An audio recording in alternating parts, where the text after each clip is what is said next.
Tuần mà xong rồi sẽ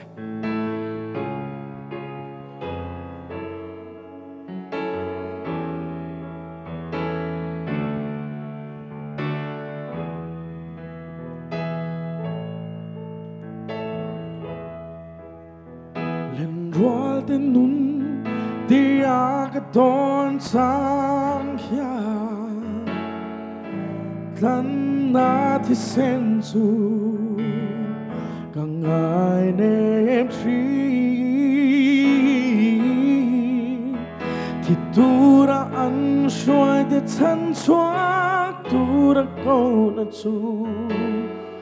càng lấy nun ngày nát na ya alia phố chi chập Chungin an bút chi te phê xóa bụi mà sẽ cha lung ai na renga om lo Krista mangai na chang kal chuak te chua an chua san kho vel hi ngai chin ma se an ta na khwa lam ma buat sai ram chút khirin an chua san kho vela kiran relo chập Chungin an bút chi te phê xóa bụi mà sẽ lom Chungin alal pa kyang an bu phal te an lo ken khom le hun na chua cha lung ai na renga om lo doral te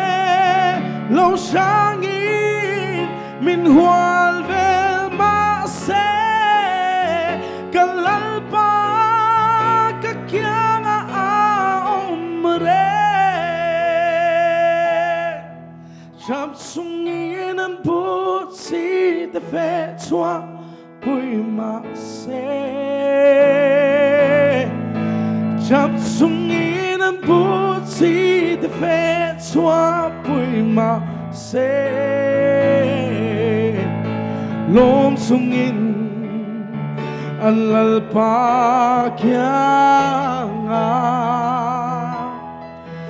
an bu phal te an lo ken khom le hun na chua cha lung ai na renga om lo an bu phal te an lo ken khom le hun na chua cha lung ai na renga om lo afak lal ba mal som se